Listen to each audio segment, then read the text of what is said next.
Olá, está começando mais um Painel Brasil e eu recebo novamente o professor, doutor em Economia, Rogério Boeri. Tudo bem, professor? Como é que vai, Rosa? Tudo bem? Tudo bem. Bom, hoje nós vamos falar sobre a reunião do G20 e sobre a questão da Eslováquia, que acabou segurando toda aquela situação econômica. Semana passada, inclusive, caiu a primeira-ministra, e a gente vai entender um pouco dessa história.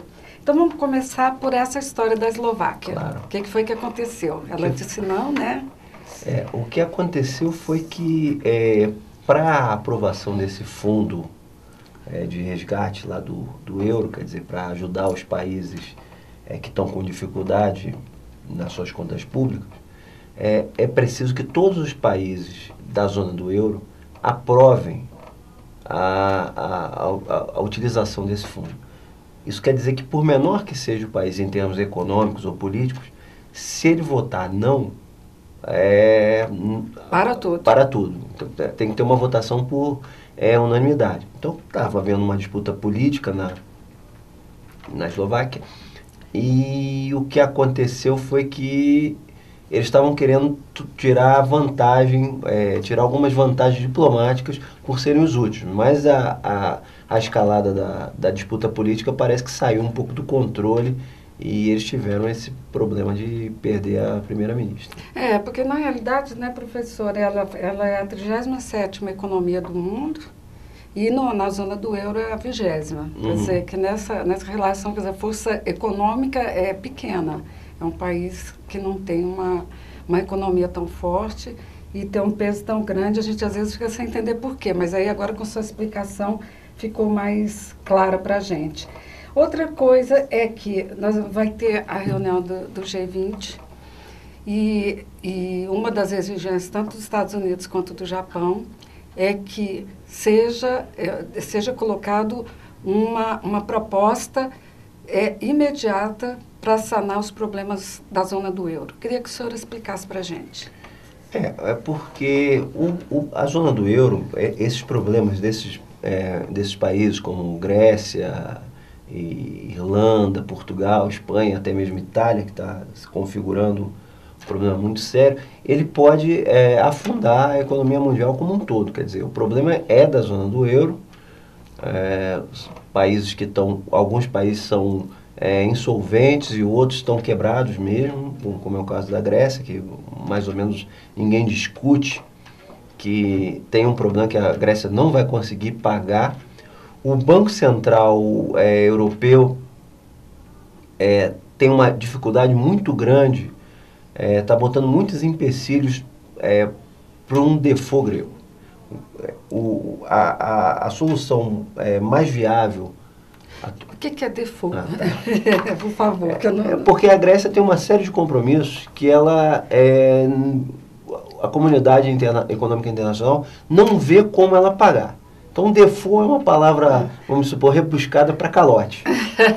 Então, o que acontece é que a maioria da comunidade econômica internacional acha que a única solução para a crise do euro é você fazer um default ordenado da Grécia. Quer dizer, a Grécia não tem condição de pagar, é um saco sem fundo. Quanto mais você botar de dinheiro para socorrer os gregos, mais eles vão precisar. Eles não têm como solucionar essa questão da dívida deles. Então, um default escalonado, um default organizado, por um lado, para gregos, e para o caso de Espanha e Itália, usar esse fundo que a Eslováquia acabou de aprovar, o último país a aprovar, como se fosse um firewall para proteger esses países que são tidos como países solventes,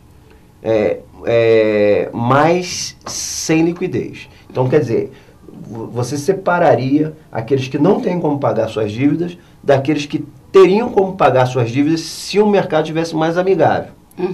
Então, como é que você faz isso? Você usa esses fundos para para ajudar esses países que estão com dificuldades momentâneas, como é o caso da Itália e da Espanha, que são economias muito grandes também, que se forem para o buraco vão arrastar o mundo todo.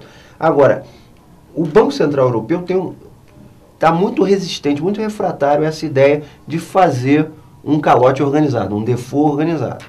Então, eu acho que eu leio essa insistência dos países asiáticos representados pelo Japão e dos Estados Unidos em resolver o problema como uma solução mais duradoura do que simplesmente ficar injetando dinheiro e não encontrar a solução a luz no fim do túnel. Então eles querem, eu estou lendo isso como assim, vocês têm que organizar uma saída para o caso grego, que a Grécia representa 2% da da economia da zona do euro e pode afundar a economia da zona do euro e a economia mundial como um todo, porque o contágio pode ser iminente. Então, organizar a quebra da Grécia de forma que alguns dos credores sejam pagos por ordem de importância, por ordem de impacto sobre o sistema econômico, e outros, alguns bancos que se expuseram demais ao risco na Grécia e tomariam algum prejuízo. Mas isso isolaria o problema e você poderia proteger outros países que estão em dificuldade porque a Grécia está em dificuldade. Ah, entendi. Bom, e aqui na questão do Brasil, o ministro Mantega colocou bastante durante esses dias a preocupação com a inflação. Como é que o senhor vê isso daí? Se nós temos um risco muito grande, como é que é? Eu acho que nós estamos com um risco muito grande de estourar a meta nesse ano. E, dependendo das circunstâncias, acho que poderemos voltar para o teto da meta no próximo ano. Mas esse ano eu acho que está muito difícil. Por quê? Porque os países, as economias desenvolvidas, Estados Unidos, agora a Grã-Bretanha, a Suíça, que é uma economia relativamente pequena, mas cuja moeda tem muita importância no cenário mundial, porque é uma reserva de valor no cenário mundial. E, então, o que essas economias estão fazendo? Elas estão fazendo um processo chamado de quantitative easing. Isso é emissão de moeda para comprar títulos de dívida privada. Então, isso é uma injeção de dinheiro no mercado. Os Estados Unidos está com uma política monetária muito frouxa. A Inglaterra anunciou mais uma rodada dessa quantitative easing, quer dizer, vai botar dinheiro no mercado. E a Suíça, alguns meses atrás, falou que não vai deixar mais o franco suíço se valorizar. Isso quer dizer que ela vai emitir francos suíços o suficiente para que o franco não se valorize.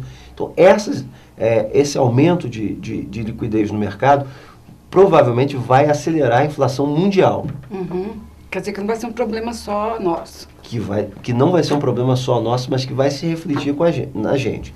E esses países, eles têm alguma margem para fazer essa expansão monetária. Por quê? Porque as economias deles estão muito fracas, estão muito desaquecidas.